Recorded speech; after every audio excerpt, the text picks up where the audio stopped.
Thank you. This is my idea of a good time, so thanks for having me. I know this about you, and you absolutely do this every day in all kinds of contexts. Where did your love for the Bible come from? I grew up in a family that went to church probably 3 times a week, and I was in a Christian school, and I started reading the Bible young because I was told this was the most important book, and it was going to tell me everything I need to know about God and me, so I knew I was supposed to like it. There are parts that are easier to like than others, right? And so I remember, I have this, did I tell my Jericho story last time we talked? Tell it again. So I have a distinct memory of being about 8 years old, sitting in church and looking through the Pew Bible, and it didn't have any pictures except for the maps at the back. Have I told this story? Okay, so the maps at the back, I'm studying them during the very long sermon, and I'm looking at a New Testament map, and it has Jericho on it. But I'm a good Sunday school kid. I've been going to Sunday school. I'm like, the walls fell down. They marched around 7 times. This should not be on the map. That's and right. I was pretty sure I had found a typo in the Bible. There you go. And so being the arrogant young 8-year-old that I was, I waited after the service to show the pastor that there was a typo in his Bible. And he made me wait till all the adults had filed out. Like, he was the type that would stand at the back and shake hands of everyone as they left. So I said, I have a question. And he had me wait till everybody else left. And then I showed him the Bible, and I said, what is Jericho doing on a New Testament map? And he said, I don't know, but I'll find out for you. Huh. And the next Sunday, I waited through the whole long sermon, and I waited for all the adults to shake hands with him. And then I said, well, did you find an answer? And he had looked it up in a book and found out that Jericho was rebuilt a mile away, and actually you can read about it in the Book of Kings, but I hadn't gotten that far yet when I was 8. And I think 2 things I learned in that experience. One is that if I have a question, it's okay to ask it. I'm so glad he didn't blow me off. He wasn't just like, come on, we have more important things to talk about. He didn't make me feel dumb. He took it seriously, and then he went and found the answer. So my question was welcome, but also there was an answer to my question. Yeah. And when I think back over the course of my life, I think, why do I love this so much? Because I believe that when we make space for the questions that people have, that it can help us walk towards truth and walk towards Jesus. And so I'm glad you came. I hope you brought lots of questions. So good. And kudos to that pastor for saying, I don't know. Yes. That's also a response we like to give. Okay. Early on. I might say that tonight. By the way, I might say, I don't know. Right, I reserve the right not to know something. We're going to dive in, and your questions are coming in like crazy, and we've got a few highlighted. So let's start with this one. Who is Melchizedek? Is this like a Christophany, which would be like a pre-incarnation appearance of Jesus? Or what do we make of what Hebrews says about him in Hebrews 7? Your thoughts on that. Okay, Melchizedek is a fun one. Genesis 14, Abraham has just been out in a battle rescuing his nephew Lot. Lot's made some bad life choices. He's been taken as plunder in a battle, taken as captives.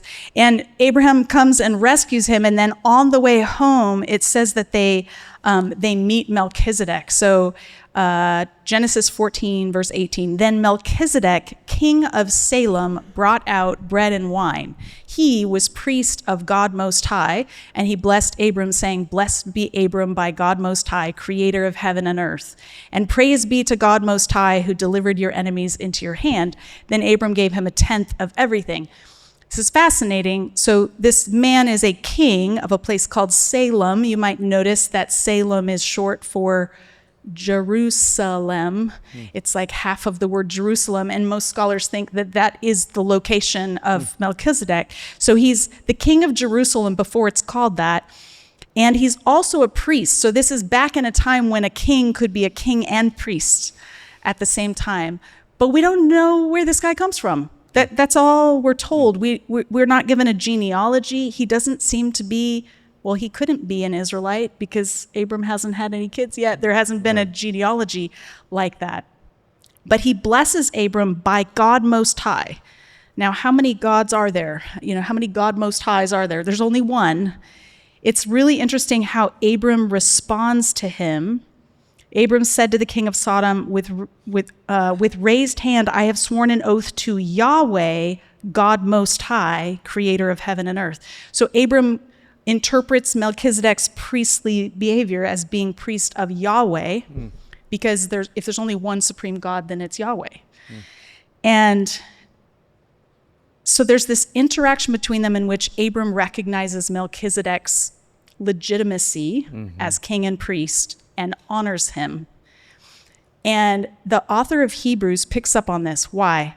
Because the author of Hebrews is trying to describe how Jesus is a priest. And he has a priesthood. He's not just the king of all, but he's also the high priest, the great high priest. Well, how does that work? Jesus is not from the tribe of Levi, and the priests in Israel all had to come from the tribe of Levi. So how is it that he's allowed to be priest? There's precedent for a legitimate priest in the Old Testament who's not from the tribe of Levi. So I think the author of Hebrews is actually playing with the fact that we don't have a genealogy for him, that sometimes God works outside of, like colors outside the lines. Sometimes God breaks his own rules, if you will, and there's precedent here for using someone who's outside of the designated priestly family. And so he's like, all right, we have precedent. Jesus can be both king and priest, because Melchizedek was, and that was legit. That's amazing. So I don't think, my own view is that Melchizedek is not the pre-incarnate Christ. I don't think that's what the author of Hebrews is trying to say. He's just looking for precedent for how can I call Jesus a priest if he's not from the tribe of Levi. He's from the tribe of Judah. So he's in the order of Melchizedek. Yeah, he's in the order of Melchizedek, like this has happened before. Okay, so keeping with this theme of where did they come from and who are these people, you knew we had to go here. Genesis 6. Okay. The Nephilim. Let me read it, okay, just to refresh. Genesis 6 says, when human beings began to increase in number on the earth, and daughters were born to them, the sons of God saw that the daughters of humans were beautiful, and they married any of them they chose. Then the Lord said, my spirit will not contend with humans forever, for they are mortal. Their days will be 120 years. The Nephilim were on the earth in those days and also afterwards, when the sons of God went to the daughters of humans and had children by them. They were the heroes of old, men of renown. And then it keeps going. It says, the Lord saw how great the wickedness of the human race had become on earth, and that every inclination of the thoughts of the human heart was only evil. And then it says the Lord regretted that he had made human beings, and his heart was deeply troubled. And this is kind of this preamble to the flood. It is. But before we run on to the flood, we're like, excuse me. What was that? Yeah. Who are these people? Yeah. So who are the sons of God, and what is actually going on here? So there's various views out there. I'll probably say that multiple times tonight. There are multiple views on how to understand this. Some people think that sons of God is just an exalted way of referring to royalty. So this is humans who were part of a royal family, like they were part of a royal bloodline somewhere, but then they married commoners, like think Princess Diana. And so is this okay to sort of pollute the royal line by marrying commoners? That's one view. I think the most natural way to view this is that angels are cohabiting with humans. And that's weird, but I actually did a little survey a few years ago when I was working on one of my books. I think it was the Image of God book where I talk about this. And I did a survey like, can you name TV shows or movies where there is some kind of romantic relationship between a spiritual being and humans? And within days, I had a list of 80. Wow. 80 TV shows or movies that have this, and actually cultures as far back as ancient Mesopotamia have stories about this kind of crossing boundaries, like two different kinds of beings that are crossing boundaries. And so I think what's probably happening in Genesis 6 is that the order God set up at creation in Genesis 1, where everything knows where it's supposed to live, is being violated. And spiritual beings are being like, I want that, even though God hasn't given it to me. And the result of that boundary crossing is kind of these superhuman, extra big people. and also violence, because I'm seeing what I want and I'm taking it, even though God hasn't given it to me. It's interesting, the boundary crossing thing, is isn't there something in Jude where he says they did not stay in their own domain? And so there is something about the order of the world. You used the phrase once, a decreation of the world. So if creation is the ordering and putting things in their spheres, then rebellion is this decreation, deordering of... Yeah, I think so. All right, there's some rough stories in the Old Testament, and I appreciate that you don't shy away from them. Your new book, Becoming God's Family, you actually tackle some of these really gnarly stories in Judges and other places in the Old Testament as a way of illustrating something. And so I wonder if you'd say a general comment about some of those rough stories, particularly in Judges, but then there's two specific ones that got mentioned here. One is in Genesis, actually. It's Lot offering his daughters, a very, very rough story in Genesis 19. Jephthah's daughter, his hasty vow there in the book of Judges, Judges 11. Maybe, and feel free to treat them differently, but there are some common threads we're meant to notice, or are there, how do you read that? Yeah, I think sometimes Christians are reading along in the Bible and they think we're just supposed to be okay with everything that happens. And so we come to a story like that and we're shocked that God would allow such things. But usually stories like that are being told to show us how bad things get when we don't play by God's rules. When we violate his commands, this is how bad things get. So this is not at all trying to say, go out and do likewise. It's the opposite of that. So if you're feeling discomfort with something that you read in the Bible, I want to encourage you to pay attention to that and lean into that. Don't try to silence your inner voice that's bothered by a particular story. Listen in and say, okay, God, what is going on here, and how can this story help me learn more about you and the way you want the world to be? So the Sodom and Gomorrah story is just bad. I mean, things are so bad in Sodom and Gomorrah that instead of offering hospitality to an out-of-town visitor, these men are pounding on the door saying, send us the guests so that we can have sex with them.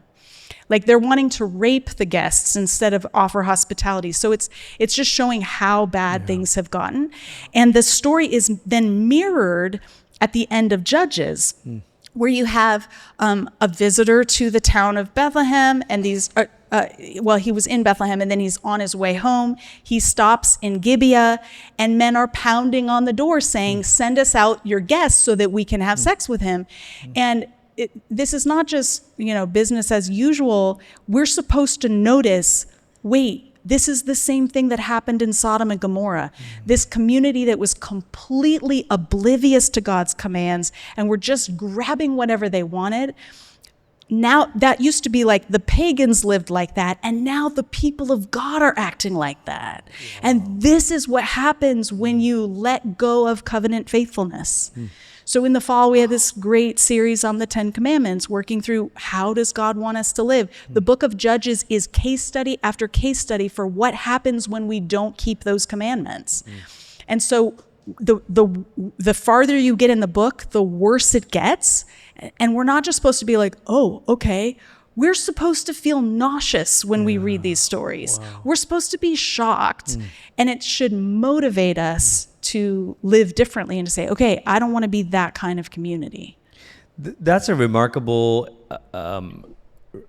realization that God is trying to say the problems with the world are not just in the world, they're also in the people of God. Yeah, it was the original #Church2. Yeah, movement, right? Like us # Israel too or something. Yeah. Like it's the stuff that's happening out there where they don't have the covenant and they haven't met Yahweh and he hasn't redeemed them. It's happening right here. Yeah. Which of course, the parallels are so obvious. The dots connect themselves. Yeah, they do. When you think about those different institutions, it's probably helpful to recognize that as the Old Testament unfolds, there's a priesthood, then there's eventually kings, and then there's prophets. And in some ways, the way I read it is in some ways, each of those institutions fall apart. So Judges sort of shows the collapse of the priesthood, the inability of the priesthood to keep the nation pure. You have Eli in the beginning, and you have these guys at the end. And then, of course, the story of the kings goes off script. Oh, yeah, for sure. And then with the prophets, I mean, you have a lot of good ones, but you also have Jonah, which ends, Yeah, that's true. And so is there this larger thread in the Old Testament of saying everything that infected the world has completely and thoroughly infected God's people? Yeah. When we start to take our cues from the way the world does things, I mean, Jonah's an interesting example to bring up, because we know from the book of 2 Kings that he was a legitimate prophet, that God actually spoke through him about the expansion of the boundaries of Israel. But in the book of Jonah, we see him, this is not a book he wrote, this is a book about him. And it shows him at his worst, because he has translated God's promises for Israel into a kind of nationalism that didn't have room for any mercy for anybody but me and mine. And it's just really, really sad what happens when we turn inward and we think we want all of God's blessings only for us and not for anybody else. Okay, so let's name this. Okay, so one mistake of the people of God is to become no different than the world. Yeah. Right? But there's another mistake where we're so different from the world, we think we are better than, and what we have is not for the world. Am I naming that right? How would you say that? I love how you said that. Yeah, when we want to receive God's blessings and keep it for ourselves, and we forget that the Lord's Prayer is not a prayer that says, "My Father, give me this day my daily bread." And we need to rediscover it's our Father in heaven. Hallowed be your name, not mine. Give us this day our daily bread. Like, this is about us, and the boundaries of us keep getting wider and wider the farther you read in Scripture. Okay, so this relates to a very spicy question on here. And if you don't like the question, it's your fault, okay? So it's not our fault. You sent this question in. No, I'm just teasing. It's how do you respond, or help us respond, to people who maybe leverage Old Testament prophecy to identify America as, and the way this question is worded, to identify the United States as main character energy for end time prophecy? There might be a little generational giveaway in who wrote this question. I love that question. Yeah. So leveraging Old Testament prophecy as being fulfilled by America, or relating to America as the main character of human history. I hate to break it to you, but America is not the main character in the story that God is telling, and neither are you, and neither am I. Like, we don't stand at the center, and everything doesn't revolve around us. One way to say it, since the question was spicy, I'll give a spicy answer. Every time we pray the Lord's Prayer, we are praying for the end of America. Every time we pray the Lord's Prayer, we are praying for the end of America, because it's saying, your kingdom come, your will be done on earth as it is in heaven. And for that to be true, all national boundaries become irrelevant. They're erased. There's only one king. There's a King of Kings and Lord of Lords who deserves all our allegiance. So I'm not saying that we shouldn't be glad to be Americans, that we shouldn't be thankful for the blessings that we have, and we shouldn't exercise our right to vote. Yes, let's do that, but not. We have to keep things in the right order, the right order of priorities or allegiances. Well, another way to say it is every nation has an expiration date, and not just because empires fall, but because the telos, the end goal of human history from God's perspective, is to have one kingdom. That's right. Not to have our sort of divided loyalties within it. And the vision of the new Jerusalem coming down out of heaven from God, it's the kings of the earth are bringing their wealth into it. It's like all of the tribute is for the one king. Which actually is a big theme of the prophets, isn't it? I mean, Isaiah. Yeah. All the nations will stream to Jerusalem to be taught of the Lord. I love, in fact, foreigners will be included. It's not just like they're coming, the foreigners are coming to be taught, but by the end of the book, I will take some of them to be priests. Yeah. So there's this radical inclusion of all nations, which is good news for all of us in this room who are not Jewish. right? We might have some people here who are Jewish, and so you carry that heritage with you. But for most of us, we're in because Gentiles are allowed. Yes. And so it's really good news that the boundaries have gotten wider. So maybe one of the ways we can help our friends who are having this conversation is to read more widely the prophets. Yeah. That the prophets are not just giving sort of random fortune-telling kind of things. They're giving this a much more panoramic vision of God's will for the world, and it is for all the nations to be represented in the family of God. Yes. I would love to hear how you talk about this in Becoming God's Family, this sort of multi-ethnic, multinational, even the phrase in Isaiah, my house will be a house of prayer for all nations. I used to think in my 20s this meant this is where we pray for the nations. And I was part of a church that had the flags of the nations hanging. I mean, that's cool. There's nothing wrong with that. But that's not what Isaiah was saying. It's not a house of prayer that we pray for. It's a house of prayer in which all nations will be at home, and they themselves will be able to pray to this God. Yes. Genesis chapter 12, where God makes a promise to Abram that he's got special plans for him and his family. And he says, I will make your name great and you will be a blessing. And he says, whoever blesses you, I will bless. Whoever curses you, I will curse. And through you, all nations will be blessed. So if your vision of the kingdom of God doesn't end with a vision of all nations receiving the blessing, then you haven't fully realized that God's promises from the beginning include the nations. This is why I struggle every time people are talking about, like, we want our country to be racially pure, or people need to have their own land where they can live and nobody else is welcome. Like, no matter what plot of ground you pick in the world, God's intention is for all nations to gather together and worship around his name. That's why at the day of Pentecost, you've got the gospel being proclaimed in all these different languages. God doesn't erase the diversity.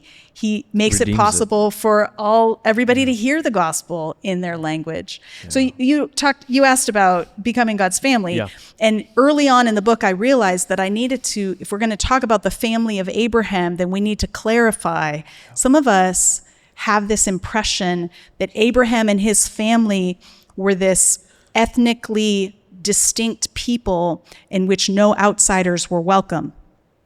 But from the very beginning, there are outsiders who are part of Abraham's family and who are grafted into it. And so think about Jacob has 12 sons, and they become the 12 tribes of Israel, right? Well, did you realize that Joseph is married to an Egyptian woman? And so their children, Ephraim and Manasseh, are half Egyptian. And then Jacob elevates Ephraim and Manasseh and says, he tells Joseph, I'm going to take your sons and I'm going to make them as if they're my sons. So he elevates them. So there's actually 13 tribes of Israel, not just 12. And so two of the so-called 12 tribes of Israel are half Egyptian. And then Judah, who is the one who becomes the kingly line, Judah bears children through Tamar, who's a Canaanite. And so the tribe from which Jesus comes is half Canaanite. We miss these things if we're not reading carefully. Like, from the beginning, there's different nations being joined together to form the family that God says through you all nations will be blessed. Ruth is a Moabite, and we talked about that in this series already. I mean, on and on it goes. Rahab is a Canaanite. In fact, so some of you struggle with God's command to wipe out the Canaanites, and it's a hard one.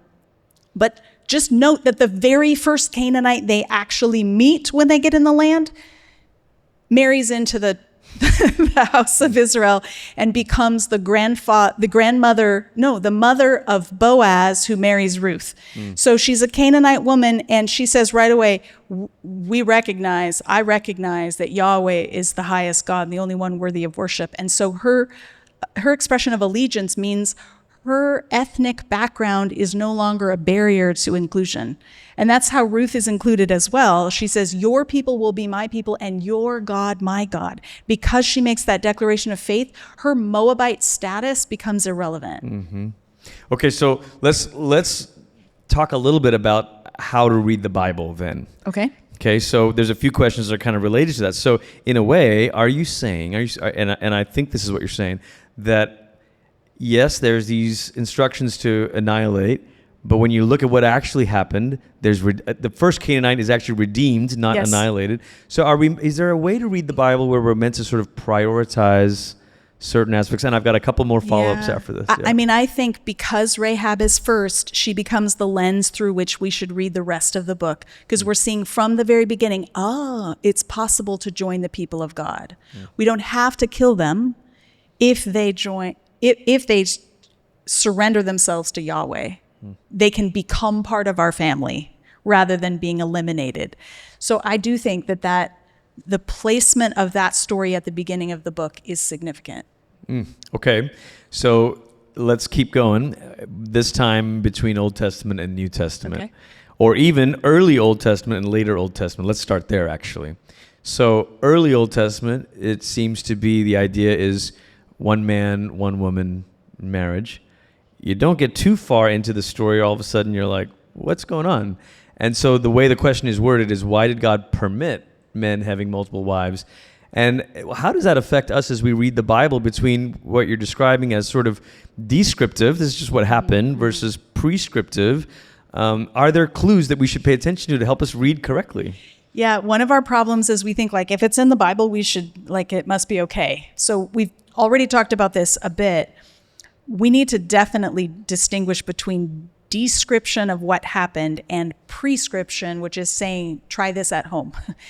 And I would say when you watch the marriages that have multiple wives, the husbands with multiple wives, like find me an example where that turns out well. Anybody have an example where this turns out well? It doesn't ever turn out well.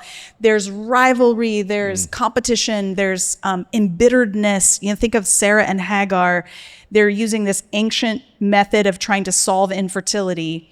God didn't tell them to do this. This is just Sarah's idea. And it just goes very badly. Now, there is one case in the Bible where I think it could be argued that God encourages polygamy. But it's never, I want another wife. It's a matter of generosity to another family who hasn't had any children. So we see this case in Ruth. If a man dies and has not produced an heir, then his wife is supposed to be given to her brother-in-law in marriage. And the brother-in-law impregnates her, but their child is considered the child of the dead man. So it's a way of maintaining a family line and maintaining land inheritance. That's the main thing it's about, is land inheritance, so that someone's name doesn't die out in Israel. So Ruth and Boaz get married, and the text does not tell us whether Boaz is already married. That's not the point of the story, but I think it's quite likely that he is. He's a wealthy landowner with lots of servants. It would be very odd if he wasn't married. And so we like to think of this as a romance story. It's a Hallmark movie, Carmen. You just ruined the Hallmark movie. I'm ruining Hallmark for you. There's no flakes of snow falling as they kiss right at the end. No, Boaz is very selflessly acquiring the land of Elimelech, the dead husband of Naomi, and acquiring Ruth as his wife so that Elimelech's family won't die out. And this is the only case where I think it's not only allowed, but it would be encouraged to take a second wife, and that would only be to make sure that family doesn't die out. So it's for very selfless reasons. It has nothing to do with, one wife isn't enough for me. Right. Well, and we have to be careful. This is where reading the Bible is a cross-cultural experience. Yes. We're crossing 3,000-ish years of chronology. We're crossing an entire culture and geography, all of those kinds of things. So trying to make quick copy and paste parallels is where we go off, And I think you sort of alluded to this, but by the time we get to the New Testament, we're not seeing this happen anymore. There are other solutions that have come into play by then. Right. Right, and the laws that sort of take effect in the land, there's other systems, other ways of caring for the vulnerable. I mean, when in that era, the woman has no ability to survive without any sort of provision like this. It's not like there's there's a Walmart down the road and she can just go buy groceries with money. Like you grow your own food. And if you're a widow, then you're probably of an age where you can't do all that field labor yourself. And who's to stop your neighbor from taking your land if you don't have a male protector? So for all sorts of reasons, widows are very vulnerable. And that's why God says, make sure she's cared for in someone's home and make sure that there's offspring to inherit her land. So we've kind of done the early Old Testament, sort of the moral vision of Genesis and Exodus versus the ugly, messy realities of an ancient world, right? Now let's fast forward it and go, okay, so it's eye for an eye, tooth for a tooth, all this stuff. It's measured retribution in the Old Testament, and then in the New Testament, it's like, well, actually, you should turn the other cheek, or you should, So what's going on there? Is God giving us the truth of who he is in doses that we can handle, or is there another way to read this? Yeah. So eye for an eye and tooth for a tooth, the first time we see it is in Exodus, I think 22, right in the middle of the covenant law that God gives them at Sinai. And it is not, it's not there to say, hey, if somebody hurts you, hurt them back. Like, that's not the point of eye for an eye. It's actually a restraining measure to make sure that the punishment fits the crime and it's not out of proportion. So if you cut me off on the freeway, I'm not going to lynch you, right? Like, there's a proportionality to punishment and crime. And that's what the covenant code is all about. It's all about who's responsible and how to take responsible for neighborly behavior. So it's outlining all sorts of things that could go wrong in a community. Yeah. And then what is an appropriate way of making restitution in those situations? So eye for an eye is not saying if someone get them, like go gouges out your eye, then you have to gouge out their eye. It's actually just saying the worst you can do to them is gouge out their eye in payment. But it's not actually saying you have to do that. And so even in the Old Testament context, even in Exodus, there's an opportunity for you to say, well, they can just pay a fee instead. You were being, really rash in your actions and you knocked out my eye. Yeah.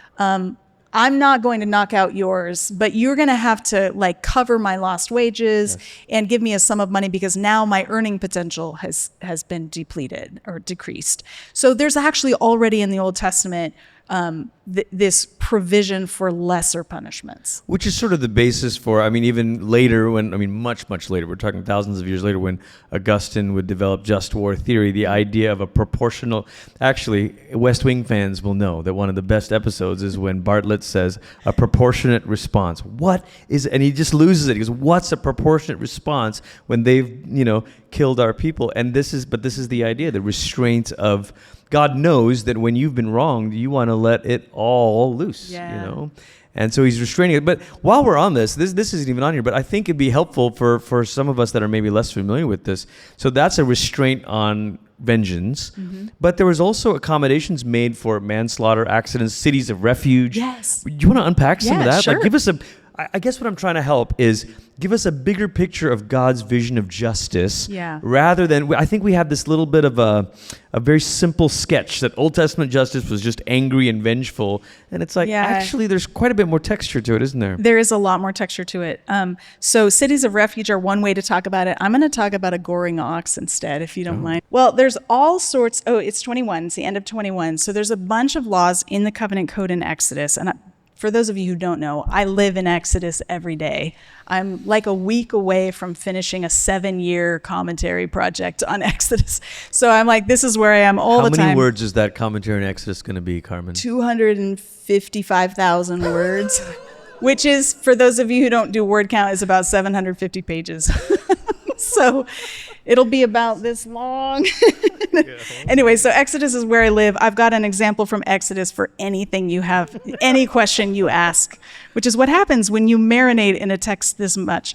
So in the covenant code, all of the laws are, or most of the laws are framed as case laws, which is to say they're not describing an ideal situation. They are helping you understand what to do in a non-ideal situation. And so this is not like what God really wants is for for people to put to death oxes or to charge people fees. No, that's not what this is. This is a list of things that could go wrong in your neighborhood and how you can make sure things don't spiral out of control. So in Exodus 21:28, it says, if a bull or an ox, if a bull gores a man or woman to death, the bull is to be stoned to death, and its meat must not be eaten. The not eating the meat seems like we don't want to be infected by that kind of homicidal intent. Yeah. It seems like Don't benefit from somebody else's downfall. Yes, and also, is it contagious? Maybe, yeah. but also don't benefit from it. Yeah. Yes.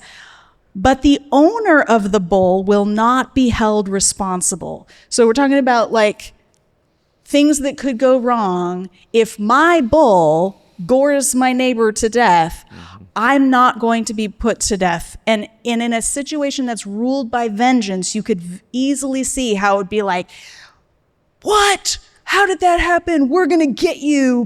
So God says, no, the owner will not be held responsible. If, however, the bull has had the habit of goring,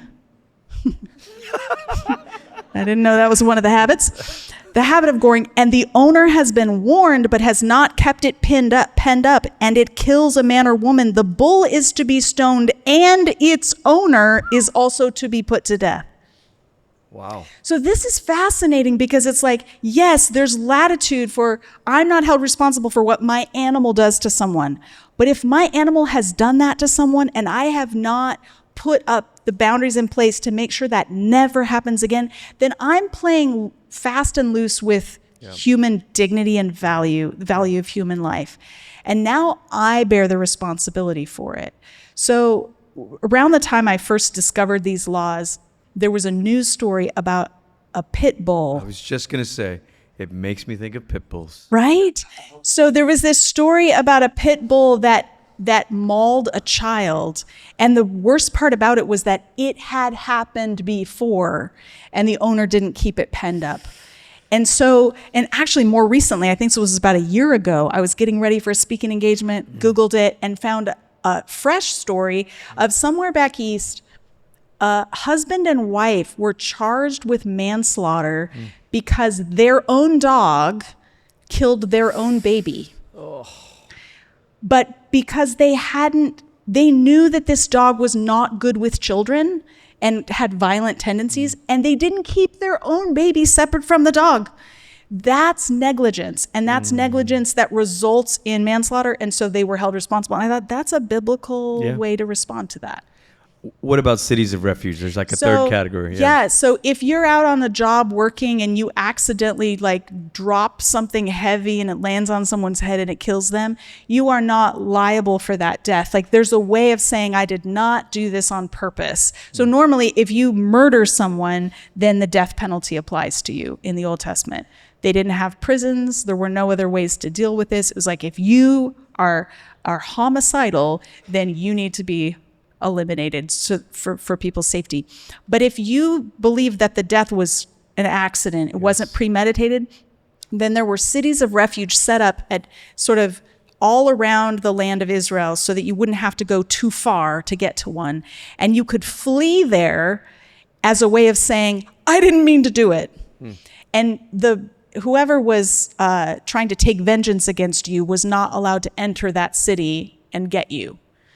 And so, I mean, there are some cities of refuge even in the U.S. today, like cities that have said, we will harbor people who maybe didn't get here legally or don't have the right paperwork, right? So there's a similar concept. Yeah, and weird parallel. I mean, I think the intent in the Old Testament is an accident, like an accident, so that you don't get to be tried for something without the intention. Right. I mean, it does seem like if we're sketching out some of these ideas of justice, you have on one category, you have these laws are a restraint for vengeance. They are a responsibility for your neighbor and your neighbor's property, and they are a refuge for accidental harm. Yeah. You know, those kind of things, they do all start with R. Yes, that's true. A restraint, a responsibility, and a refuge. But I think it gives us a fuller picture that God is not just giving laws that kind of go, yeah, let's have this sort of brutalistic society. It's quite the opposite of that. He's helping maybe a brutal culture or time become more humane towards one another. Yeah, it's really laying out the principles of social responsibility in all these different categories. Some of it is financial. It's, you were out burning the brush on your, you raked leaves, you got them in a pile, and you were doing a burn pile, but then the wind came up and your neighbor's whole field of ripe wheat caught on fire. Who's responsible for that? Well, if you started the fire, you're now responsible for your neighbor's lost grain. And this is like, your neighbor's going to starve without that food. And so now you have to help share the load and make sure that they don't have a hard year. So some of it is monetary, some of it's physical harm or injury. And I have to say this, as I worked my way slowly through these laws, I just kept feeling like I wanted to get down on my knees and worship. Because the more I studied the laws, the more I could see God's character on display. That he is actually setting up guardrails to protect the vulnerable and to make sure that people are not exploited. Over and over again, that's what's going on. That's beautiful. I wish that was the headline, because when we think about the Old Testament, that's not what we don't think, what a good God that he's protecting those that society automatically could tilt towards exploiting or mistreating. Instead, people look at the Old Testament and see an angry God. There was a question about anger in the Old Testament. Why is God so angry in the Old Testament? And I think that's actually the question we should be asking more carefully, instead of just generalizing, man, God seems angry all the time. Stop. Look more carefully. What makes God angry? And I think you'll find he's not angry about petty things. He's not angry that you forgot to, make your bed this morning. He's angry if you're mistreating the vulnerable. So my favorite law in Exodus is Exodus 22:21 and 21 through 24. Do not mistreat or oppress a foreigner, for you were foreigners in Egypt. Do not take advantage of the widow or the fatherless. If you do, and they cry out to me, I will certainly hear their cry. My anger will be aroused, and I will kill you with the sword. Your wives will become widows, and your children fatherless.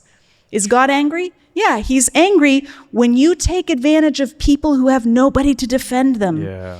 And you're like, ooh, I could take her land and I could probably get away with it because she doesn't have a male family member who can go to the city gate and, participate in the meeting of the elders and fight for that land back. So it's people who are preying on those that don't have a voice.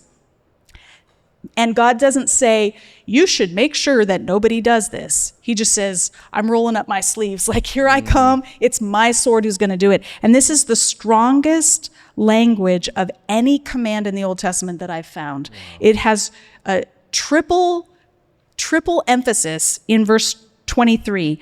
So in Hebrew, if you want to say something really strongly, you do the verb twice in a row. And this one has 2 in a row, 2 in a row, 2 in a row. There's 6 verbs. So it says, if you do this, like if you actually do this to someone, and they cry out to me, if they indeed cry out to me, then I will hear their cry. It's like God saying, you better believe I'm going to hear it. Don't think that I won't notice. And this is the kind of thing we see in the Psalms, where it's like the enemies are saying to him, God's not going to hear, he's not going to call us to account. He can't hear your cry. And God's like, if they cry out to me, better believe I'm hearing it. And it's the same language that was earlier in Exodus when the people of Israel were themselves the oppressed slaves in Egypt. And they cried out to Yahweh, and he heard and he rescued them. And now he's like, don't think I only listen to you. I listen to anyone who cries out to me. So don't turn right around and become the person who's causing the problem. I think when we lean into what makes God angry, it's like, wow, this is the kind of God I want to hang around with. I love that. I love even the encouragement to go, no, double click, look closer. Like, what makes God angry? Not just that there is anger, but what makes him angry. And actually, if we keep reading, this is what the kinds of things we see Jesus getting angry at. He gets angry at money changers. Why? Because they're exploiting people who are coming from far away to purchase, stuff for the sacrifice, whatever. He gets angry when he sees a leper who's the people are unwilling to help on a Sabbath. He gets angry about that. He gets angry, deeply disturbed, anguished. John 11, when he sees Lazarus dead. Why? Because he knows how death is the enemy of the life that God created. So anything that works against the good world that God made makes God angry. And I love that instruction. I wonder if there's a few more like this, Carmen. This is not directly on here, but when you think about some meta themes we're meant to notice in the Old Testament, sometimes I have a hard time, with reading all this stuff and then holding the big picture in mind. Like, and this is my problem with fiction, long fiction. Like, people are Tolkien fans. I loved the movies. Trying to read The Two Towers, very hard for me. I'm like, who's the spider and who's the, all the names. And that's like this with the Old Testament, right? Yeah. But it can be helpful to go, what are the broad themes that if we could just hang on to these through lines, it'll help us. Do you want to shoot a few of those? Sure, yeah. Well, one of them that comes out really clearly in Exodus everything with me is Exodus, is they're serving Pharaoh. They are servants of Pharaoh at the beginning of the book, and they're servants of Yahweh by the end of the book. So people think of Exodus as the liberation book, like God just sets them free, as if he's saying, go live your best life now. You do you, but that's not actually what Exodus says. It's God takes them out from under Pharaoh's rulership and brings them under his own rulership. So they still have a master, but this master is fundamentally different than the master they've been serving because he makes sure that they have the conditions for flourishing. And that is, so I don't know what, have you seen those posters that like when you're standing across the room from it, it's like a person's face and then you get close to the poster and it's like a bunch of the person's face all over it is making up This has been my experience with the Bible. You back up and you're like, oh wow, God is a very benevolent master. And then you zoom into the smallest detail and you go, oh wow, God is a benevolent master. So here's an example in Exodus. In chapter 5, Pharaoh tells them, I'm not giving you straw anymore. You have to get your own straw to make your bricks. So he's forcing them to make mud bricks. To make a mud brick, you have to mix straw with it. The straw decomposes and releases an acid that makes the brick firm so that it won't crumble. If you've ever tried to make a sandcastle, they don't last very long. You need something that's going to like cement it. And the straw is what acts that way for the brick. And Pharaoh's like, I'm not supplying this anymore. Go get your own, but you still have to meet your quota. And the word for quota that he uses in Hebrew is davar yom bayomo. The stuff day for its day is the sort of clumsy way of saying, like, the requirement I'm giving you every day, the day by day requirement, you still have to meet it. Fast forward to Exodus chapter 16. They've been set free from slavery in Egypt. They're now in the wilderness and the people are hungry. And God says, I'm going to send you manna. And I want you to go out and gather it.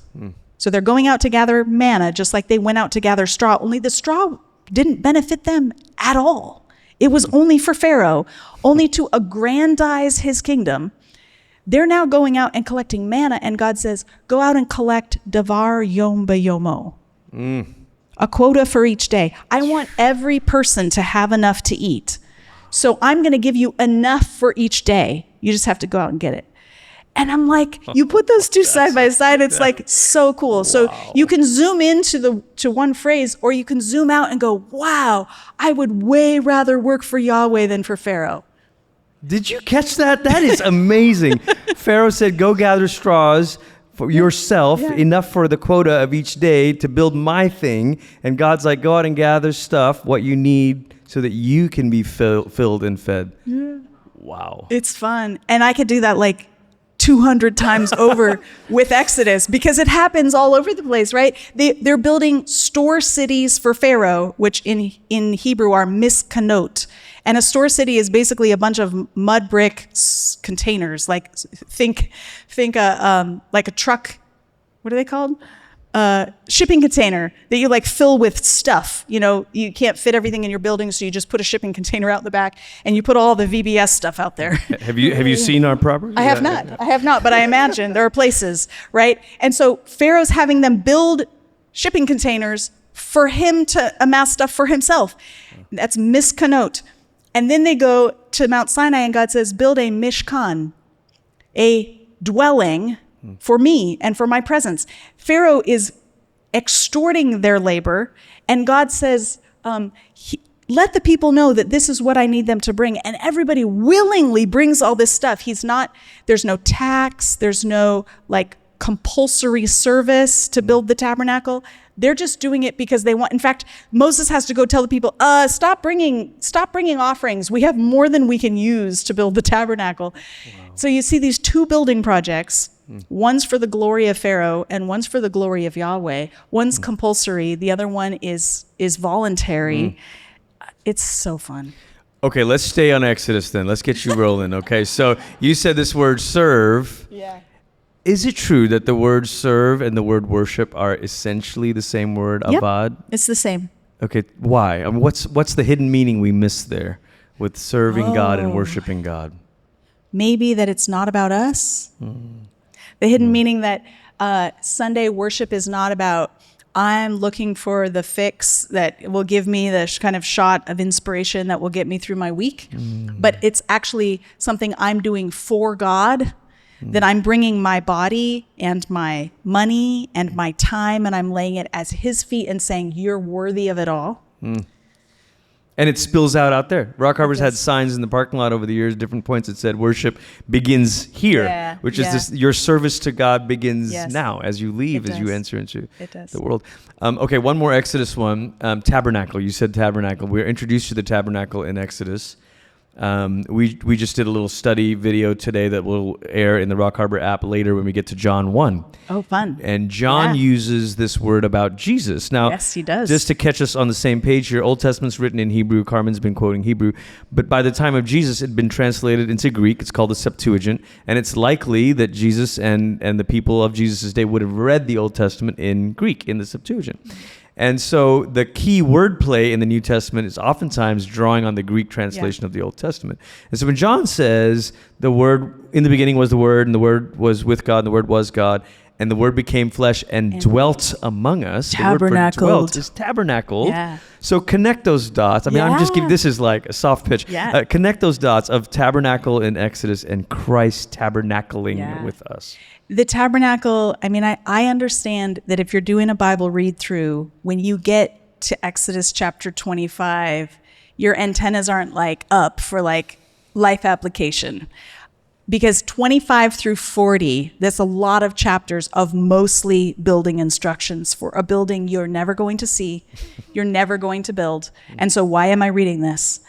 And I've spent the past year basically in the tabernacle. I actually have a Lego version of the tabernacle. I've seen it. So if you haven't been to my YouTube channel, I release weekly videos where I'm working my way through the tabernacle and like each part of it, and I hold up the Lego version of the part, and then we talk about how accurate or inaccurate it is, and just for fun to have something to look at.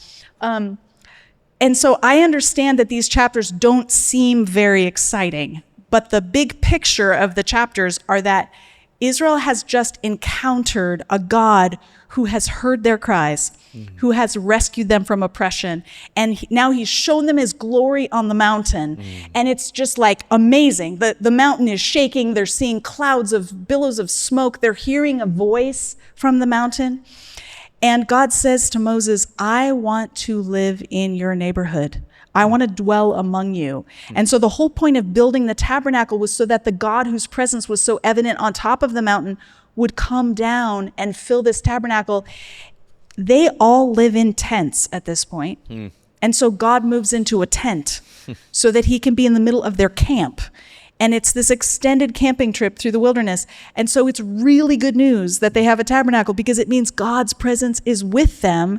And it's not like they're saying goodbye to God as they leave Mount Sinai and go to the promised land. No, God's saying, I'm coming with you. I'm going to lead you wherever you need to go. So when John writes that the Word became flesh and tabernacled among us, he's saying, it happened again, only it's better this time. Yes. Because we can actually see him. Yes. The tabernacle was carefully constructed to let everybody know God's presence is here, but don't get too close. Yeah. Because if you get too close, in the state you're in the sinful state you're in, you will be zapped. And that will be the end of the day for you and the end of your life. And so Jesus comes and he takes on human flesh and he lives among us, and we don't get zapped being in his presence. He's safe for us to be near. I was just making a video today about the tapestry that shields the way to the most holy place of Yahweh's tent. So inside that is the Ark of the Covenant. You've seen Indiana Jones and the Raiders of the Lost Ark, like the one that if you take the lid off and look inside, your face melts. That one. So the only person who could approach that piece of furniture, which is the most important piece of furniture because it symbolizes that God's presence is there, the only person was the high priest, and he could only go in there one day a year to sprinkle blood on it as a way of atoning for the people's sins. And the day that Jesus died, Matthew, Mark, and Luke all tell us that the veil of the temple was torn in two from top to bottom. Yeah. And the book of Hebrews tells us that a way was opened up so that we could enter into God's holy presence. So it's not just God became flesh and dwelt among us, but Jesus' life and death fundamentally changed our relationship with God's presence so that we can come right into the presence of God, and we don't have a barrier anymore like there used to be. The barrier was good. It was for our own safety. But now, because of Christ's sacrifice, we don't need the barrier because we've been cleansed. It makes me think that Eugene Peterson may not have been too far off the rails when he translated this as the Word became flesh and moved into the neighborhood. Yes. You know? Yes, that's perfect. I mean, that's like, it's perfect. very message paraphrase, Yep. but that kind of makes sense. Yeah. Moved into the neighborhood. That's the message of Leviticus, is God's moved into the neighborhood. Wow. Here's how we're going to have to shift our thinking about how we live now that we have royalty in town. Like, if any high government figure decides to visit, there's a whole entourage. They go and they clean up the streets and they have security details and all of this stuff. Like, it's a big deal when a powerful person comes to town. God says, I'm going to live in a tent right in the middle of your camp. You better believe we got to think about, what are we wearing? What are we eating? How is this going to work? How do we handle diseases, and how do we handle unclean substances? Amazing. We have beheld his glory, John said, the glory of the only begotten of the Father. I mean, how radical would that have been to think that? Yeah. Okay. Can you unpack, since you're on the tabernacle train, just unpack some of the furniture items in there? Sure. And do they have significance for us? How much are we meant to read into it, not read into it? I grew up around some, a particular stream with worship and Pentecostal stuff where it was like every item was symbolic. And I'm not, but I think there is something there we're meant to carry into the New Testament. So the veil, the thing about I just said about the veil is yes, I'm happy to talk about Jesus right here. I've had some viewers of my channel get upset with me this week, like, Carmen, 2 weeks in a row, you've disappointed me because you're not talking about Jesus. And I'm like, well, because Exodus is telling me about acacia wood and gold overlay and and all of these different carrying poles, and I'm exploring all, and I want to fully explore all of that. And is there a significance to Jesus? Yes, but I'm not the type of reader of Exodus where I want to find Jesus under every rock and behind every tree. And here's why. I don't need to go looking for Jesus in the nooks and crannies of the Old Testament, because Jesus is everywhere in the Old Testament. He is God made flesh, which means he is Yahweh. So every time we see Yahweh doing something, that's Jesus. And that's why my impulse is not to say, oh, Melchizedek might be Jesus, and the angel of the Lord might be Jesus, and this table and this, they're all showing me something about Jesus in particular. No, God is showing himself to us, and that tells me about Jesus. So I'm hesitant to get too granular on the details. I mean, we can talk about the furniture, though. It's because it's cool. Well, it means it says something about God. It does. The bronze basin Yeah. and the candles and the bread. Like, Yeah. is there yeah. something? So inside the tent, in the first section of the tent where the priests can go, regular priests as well as the high priest, there's 3 pieces of furniture. There's a table that has 12 loaves of bread on it, and they represent the 12 tribes of Israel. And it sits right across from a lampstand. And it really is a stand with lamps on it, because the lamps, of course, were not electric. They were little dishes of oil with a wick that's lit. So these dishes of oil are sitting on the stand. And it says to let the light shine on the bread. So what you have is 12 loaves representing the 12 tribes basking in the light of God's presence all week long. And the scriptures tell us that the priests were supposed to put out these 12 loaves of bread on one day a week, and then it sits there just soaking in God's presence all week. Wow. And then after that week, they take the bread away and the priests eat it. So imagine, like, I wonder if it tasted like God's presence or something. Amazing. Actually, Amazing. they brushed it with frankincense. Wow. So it would have tasted quite, I don't Fragrant. know. I don't Aromatic. know. Fragrant, Yeah. yes. I don't know what Yeah. frankincense tastes Yeah. like. And then also is in the tent is an incense altar, and the priest would go in every morning and evening to make sure the lamp is still burning, the lamps, and there's incense burning on the altar. So it would smell good in there all the time. You would see the light coming from the lamps. The high priest had little bells hanging on the end of his robe, so you would hear the tinkling of his robe. It was a multi-sensory experience to come into the presence of God. And everything was made of the finest quality. And the whole tabernacle has these gradations of holiness, so that the closer you get to the presence of God, the more expensive the materials are. So you have pure gold in the most holy place, and then it's pure gold and regular gold in the tent, and then bronze when you get outside the tent in the courtyard. And then so you got fancy multicolored design fabrics that move into just multicolored fabrics that move into single color fabrics for the outer courtyard. So at every level, you're watching, like, the closer I get to God, it's like playing that game where you're saying you're getting warmer, you're getting warmer, you're getting like closer and closer to the goal. It's ushering you into the magnificent presence of God. The closer you get to the presence of God, the more beautiful and the more costly it is. Yes. That's amazing. It is amazing. And the more verbs are used. Actually, in Exodus, the more important the furniture is, the more times it says, and you shall make, and you shall make, and you shall make, and you shall make. And if you go through the paragraph and just notice how many times it's saying, and you shall do something, that's telling you how important that part is. And by the time you get to the courtyard, you shall make the courtyard. And then the whole rest of the paragraph doesn't even have a verb. You know, it's just like counting things, like 5 cubits by 5 cubits. And, you know, it's got like all the measurements, and it's sort of like an inventory list, but it doesn't have this sense of weight to it, like you have in the inner sanctum, where it's like, and you shall do this, and you shall do this, and you shall do this. Which kind of speaks to me of like intentionality. Yes. The closer you get to God, the more intentional and measured and purposeful. Yeah. This is maybe a bad example now, because I don't want to make it seem like we're God. But like a lot of attention was put on how to set up this part of the stage, right? Pretty, and I bet nobody nice. was scrutinizing like the back baseboards in the room, right? Like you look at where's the focal point, and then you think a lot about. Well, we do it in our homes, our garages totally are like, you know, but then the living room or everything gets more. Yep. And the closets maybe not so great, but like the part people are gonna see, and that's what's ironic about the tabernacle, is nobody gets to see inside the most holy place except the high priest, one day a year, and there's no lights on in there.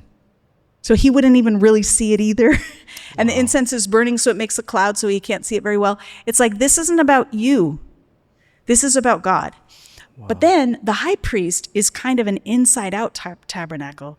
Wait. So hold on. I'm still stuck on this. Okay. The high priest in the Holy of Holies, and it's dim and smoky. The modern worship, we got this right. Dim lights, fog machines. We're the Old original Testament, fog we got machine. This right. That's great. That's great. So the high priest then is an inside-out tabernacle, because he has his most expensive garments on the outside. He's wearing like 7 different things. And his like gemstone studded chest pouch and like multicolored everything is on the outside, and the plain white linen is is next to his skin. So it's like he's showing everybody else the majesty of God's glory on the outside.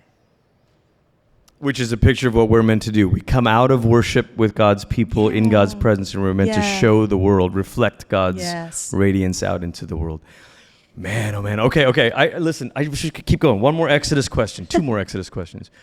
Exodus 33 and 34. Really powerful moment. Moses is saying, God, pass before me. Yeah, but he's also saying, if you don't go with us, we're not going. Really powerful moment. And then the Lord proclaims his name there. So there's a few layers I'd love for you to unpack, okay?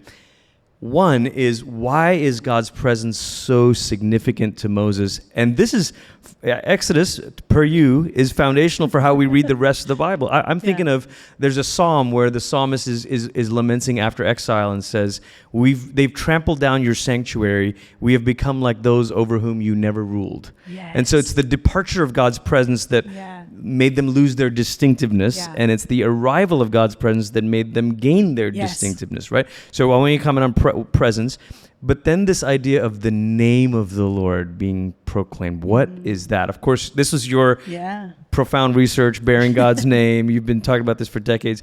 Unpack a couple of those. Yeah, so let me tee it up by saying when Moses first encounters God at Mount Sinai, called Horeb, but same mountain, in chapter 3 and 4, he sees the bush that's on fire, that's not burning up, and he hears the voice of God and they interact. He says at that moment, God tries to commission him to go back to Egypt, and Moses says, who am I that I should go to Pharaoh to bring your people out of Egypt? He's got his eyes on himself. And God says, I will be with you. And Moses is like, yeah, I don't really want to go. And he has 5 different excuses for why he shouldn't have to do this thing. And it doesn't even seem to register what God has just said. My presence will go with you. I will be with you. That's the only thing that matters.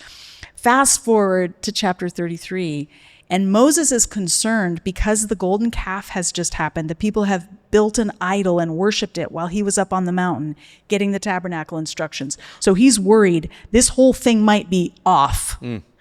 Maybe we're not doing the covenant anymore. And God actually says, I probably shouldn't come with you to the promised land, because if I go with you, I might destroy you on the way. It's like the parent who's I can't be with you right now. I might say or do something I regret. And so Moses is very concerned. And the difference in his response to this possibility of not having God's presence is so profound. You can see how much he's changed since the beginning of the book. And he says, Lord, if your presence does not go with us, do not send us up from here. Moses is essentially saying, I would rather spend the rest of my life in the middle of an arid wilderness than leave here without you. Wow. He has discovered that the only thing worth having is the presence of God. That's the only thing that really matters. And I wonder how many of us are willing to say that. How many of us would say, Lord, if you don't go with me into this new endeavor, if you don't go with me into this new job, this move, this relationship, I don't want it. And I think until we're ready to say that, we're not actually fully walking in alignment with the Spirit. So Moses has come to the place where he's like, I just want more of you. That's the thing I want. And he says, Lord, show me your glory. I mean, he's already up on the mountain. He's already seen quite a lot of glory. Right. But he has this sense, there's more than what I've seen already. And he says, show me your glory. And the Lord says, well, okay, stand in this little cleft in the rock, and I'll cover you up with my hand. And after I pass by, I'll remove my hand and you can see my backside. Which I have a lot of questions about. So if that's your question, I don't know. Does God have a backside? Does God have a hand? Is God in a body? Right. What is this? I don't know. Yeah. Is this just anthropomorphic language, or is this saying something about the shape of God? In some sense, Moses can't bear the full weight of God's glory. It's like his human body can't handle it. It would burn the corneas of his eyes. And so God says, I'm going to let you see a bit of me. I know how much you can handle. And there's this really cool moment in the New Testament when Jesus goes up on a mountain with his 3 closest disciples, Peter, James, and John. And he's transfigured before their eyes. All of a sudden, they're on a mountain and they see him glorified. And then 2 guys show up, Moses and Elijah. These are the 2 men who also went to Mount Sinai. So remember, Elijah flees to Mount Sinai because he thinks it's all is lost. And he gets to experience something of God's presence on Mount Sinai, but only a piece of it. And it's like God says, all right, we're ready now because the Word is made flesh. He's tabernacled among us, and we have seen his glory, the glory of the one and only. Like, it's now that Jesus has taken on human flesh, we can handle seeing the glory. And so he brings back Moses and Elijah so that they can get the front side of God. I just love that. It's like, okay, guys, I know it's been a long wait, but I think you're ready now. Jesus is the face of God. Jesus is the face of God. Wow. Yeah. Hebrews 1, the image of the invisible God. Yes. Wow. Or is that Colossians 1? We're coming in for a landing, and there's so many more directions. I'm trying to synthesize some of these questions on the fly. But a lot of it has to do with, we could call it like a reading strategy in the Old Testament. And there are different genres. There's poetry, there's narrative. But even with narrative, and I think some of these questions go, even with narrative, is Hebrew storytelling different than modern American storytelling? Yeah. Like when we read these stories, and it's part of the goal. I think sometimes some of the questions here are like, are we reinterpreting these stories because they don't match archaeology or they don't match science? And I'm uninterested in that, just as you're uninterested in that, because archaeology can change and science can make new discoveries. What we want is to take the Bible on its own terms. And so let's ask the question of the Bible itself. Let's not pretend that we're reading the Bible more literally than the Bible wants to be read or than God wants us to read his words. So how does Hebrew narrative work? These stories, particularly the stories, is there an artfulness? Is it newspaper reporting? Is it journalistic? How should we approach this? It's not journalistic. It's very artful. But it's also super intentional in that every detail matters. Every detail, you're not going to find any lavish descriptions of character. Well, he was about 6'3" and he had dark hair and the few his times we eyes have were those, kind it of stands gray. out. Saul, Anytime you hear how tall someone is, it's going to matter to the plot. It's not just filling out, just FYI so you get the sense of things. Every time there's a detail, Esau was a hairy man. We're going to need that later because his brother's able to trick him out of his birthright by putting hair on his arms. So every detail we find is significant. And if you don't know why it's significant yet, that's okay. Just notice it. I think just noticing character, that just basic character setting and plot details can help us tune in to what the story is trying to do. Pay attention to where it is. What's right before this story? What's right after this story? One sort of reading strategy that I give my students is a 3-legged stool. So this one's going to work really well because this table has 3 legs. So if you want to know that your way of reading the Bible is solid, that you're not just making this up. I mean, people make stuff up about the Bible, right? Like you've seen TikTok or Instagram, like people are like, oh, I've uncovered this thing about this verse. And you're like, I don't know if that's legit or not. How do you know if it's legit? You know if they're paying attention to 3 different dimensions. Every text has 3 different dimensions we need to pay attention to. The historical context, the literary context, and the theological context.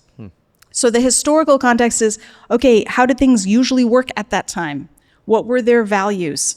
What does it mean to do this or to do that? We can't assume that their culture worked just like our culture. It didn't. So we need to delve into the culture. And I actually brought 3 study Bibles with me because some of you might be wondering, like, how do I find answers to the Bible questions that I have that you didn't answer? I brought 3 that I really like, and out there on the table in the lobby, just so you can look at it, I'm not selling them, they're just my copies for you to look at, is the Cultural Background Study Bible. And that one's just got it's packed with lots of details about here's how they did things in Egypt, and here's what they believed in Mesopotamia, and it's just helping you find out that cultural context. So that's the historical cultural context. The literary context is just paying attention to, how is this written? What's the artistry of it? What's right before it and what's after it? The best resource I can share with you on that is the Bible Project. If you have not been to the Bible Project website, it is the best thing on the internet. The videos are so good. And they're walking you through the overall structure of every book of the Bible and kind of how it's put together and what are the big themes. So anytime you're like doing a Bible study on a book of the Bible and you're like, I just want to get the big picture, go watch the Bible Project video on that book. And it will just give you at least kind of a framework to start working within, seeing how it's constructed. And then the theological dimension of the text is just paying attention to where are we in the Bible's grand story. Yep. It's not one of the dangers of our day is that we use digital Bibles, and if you're on your phone and you're looking up a passage, it's just there.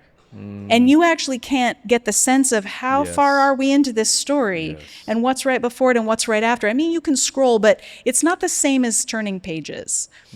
And so Glenn's encouraged you to have a physical Bible to bring to church and to take notes in a journal. And I think that's a really good practice because it helps us get a sense of place. Where are we in the story?